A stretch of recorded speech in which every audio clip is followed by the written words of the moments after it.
guys, apa kabar kalian semua? Semoga baik-baik aja ya.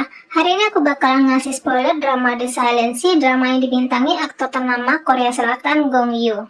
Di bumi lagi kekeringan karena nggak hujan-hujan, tragedi ini pun masuk berita internasional. Di Korea Selatan kalau mau ngambil air harus ngantri udah kayak beli minyak di Indonesia nih. Mereka ngantri berjam-jam buat dapetin segalon kecil air. Buat yang nggak ngantri itu ada kartu khususnya guys. Tapi nggak semua punya kartu itu, cuman orang-orang tertentu aja. Sehingga terjadilah demo di depan kantor riset. Mereka menuntut penghapusan regulasi agar air dibagikan secara adil. Hari itu terlihat Pak Kim dan temannya yang sedang menuju kantor Buksong, seorang peneliti yang jenius. Sepanjang perjalanan mereka menceritakan Buksong. Buksong ini sangat membosankan dan pertemuan terakhir Pak Kim saat bertemu Buksong itu 5 tahun yang lalu. Sesampainya mereka di tempat penelitian, Buksong terlihat sibuk mengurus macan. Mereka pun pergi ke ruangan Buksong yang ternyata Pak Kim ingin menyampaikan bahwa mereka sedang membutuhkan ahli astrobiologi untuk misi penting ke planet Mars, yang juga direkomendasikan oleh Direktur Choi. Dr. Song pun menanyakan misi tersebut yang rupanya misi tersebut dapat dikasih tahu jika sudah menerima tawaran mereka. Dr. Song pun tampaknya tidak tertarik dengan misi tersebut. Pak Kim pun tetap berusaha meyakinkan dengan menyebutkan bahwa misi tersebut berada di pangkalan Balhae. Mendengar hal tersebut, Dr. Song pun sepertinya tertarik untuk pergi, karena ia juga punya kepentingan pribadi untuk pergi ke pangkalan Balhae. Setelahnya tampak Dr. Song yang memegang kotak sang kakak dan memberikan minum kepada anjing peliharaannya. Sebenarnya kakak Dr. Song ini udah meninggal tepatnya saat misi di pangkalan Balhae guys. Jadi itu juga yang jadi pertimbangannya untuk pergi ke sana dan mencari kebenaran tentang kakaknya. Keesokan harinya para kru misi rahasia berdatangan. Tampak Kapten Han Yung Jae menyapa Dr. Song. Kapten Han pun menyarankan Dr. Song untuk memikirkan lagi pergi ke pangkalan Balhae. Lantas hal tersebut membuat Dr. Song bingung. Yang saat itu juga datang 2 kru lain yang menyapa Kapten Han, disusul Ryu Tae-suk yang juga datang, prajurit elit terkenal di kemiliteran. Mereka pun tampak saling menyapa yang saat itu juga Dr. Song telah pergi guys. Saat di ruangan santai terlihat Dr. Song menggunakan kartu emasnya untuk mengambil air. Yang saat itu ada Dr. Hong Ga-yong yang juga ikut dalam misi tersebut. Ia yang melihat dan berkata baru pertama kali melihat kartu emas. Dan ternyata Dr. Song lah orang pertama yang memiliki kartu tersebut guys. Ia tampak berusaha mengajak Dr. Song yang pendiam dan kaku untuk berbicara.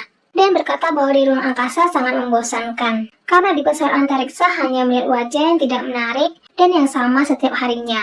Ia menyarankan untuk Dr. Song memikirkan lagi untuk pergi ke antariksa. Mereka pun berkenalan karena Dr. Hong orangnya mudah beradaptasi, jadi mudah baginya buat membuka pembicaraan. Namun tetap aja Dr. Song yang terkenal selalu membatasi diri. Tiba-tiba aja datang para atasan yang juga ada di Dr. Choi. Ia tampak menyapa Dr. Song, namun Dr. Song tampak biasa aja nih. Mereka pun berada dalam satu ruangan untuk membicarakan misi yang akan dilaksanakan di pangkalan Balhae yang telah ditutup 5 tahun yang lalu dikarenakan kebocoran radiasi. Sebenarnya bukan sih guys. Ternyata misi mereka mengambil sampel penting. Sampel penting ini sebenarnya berupa air yang namanya air lunar. Tampak Pak Kim yang menjelaskan detail misi tersebut. Karena merasa penasaran, Dr. Song pun bertanya tentang zat dalam kapsul tersebut. Yang ternyata langsung dijawab Direktur Choi karena informasinya hilang karena insiden dan langsung menyuruh untuk melanjutkan rapat tersebut. Karena merasa ini terlalu rahasia, Dr. Hong pun protes tentang misi kali ini. Yang langsung aja Kapten Han berkata ini seperti misi lainnya dan meminta mereka menuruti perintah saja.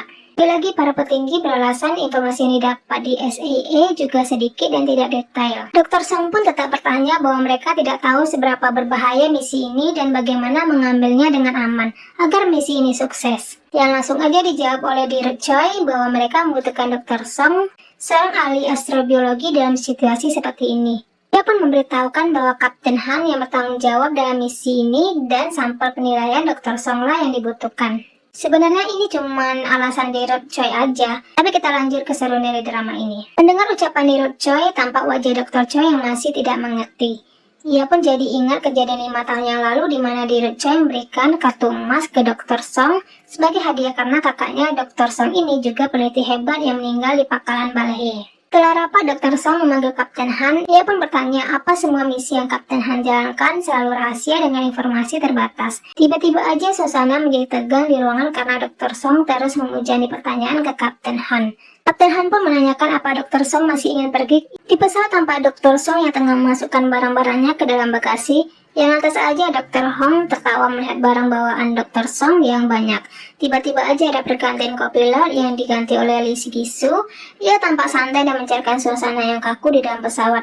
Namun sebagian dari mereka merasa aneh dengan pergantian kopilot tanpa sepengetahuan mereka. Tampak ia menyapa Kapten Han, namun sayang ia dicuekin sama si kapten. Suchan yang berusaha mencairkan suasana yang kaku dengan menanyakan kata Dr. Song yang dijawab ketus oleh Dr. Hong, itu bukan urusanmu.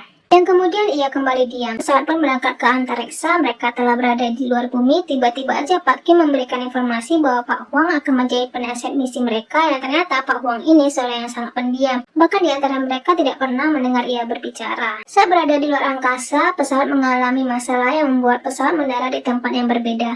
Tapi sayangnya pesawat mendarat di ujung jurang, mereka pun berusaha keluar dari dalam pesawat sebelum pesawat benar-benar jatuh ke dalam jurang. Mereka pun keluar dari dalam pesawat setelah melewati insiden yang sangat berbahaya di mana Dr. Song hampir aja jatuh ke jurang. Untungnya Kapten Han datang menyelamatin dia guys. Sementara di luar tampak Pak Huang yang terluka parah yang tiba-tiba aja pesawat benar-benar jatuh ke jurang. Mereka semua pun pergi ke pangkalan Balhe dengan berjalan kaki sebelum oksigen mereka habis. Di pertengahan jalan, Kapten Han kehilangan satu anggotanya yang terluka parah tadi. Karena luka yang parah, Pak Huang pun berusaha menyampaikan sesuatu yang penting, tapi sayangnya ia meninggal. Karena sisa oksigen yang sangat sedikit, mereka pun melanjutkan perjalanan ke pangkalan Balhe. Sesampainya di pangkalan tersebut, Suchan lupa dengan kata sandi pintu yang membuat mereka menunggu lama. Oke, itu dia spoiler drama The Silent Sea episode 1. Thanks you for watching.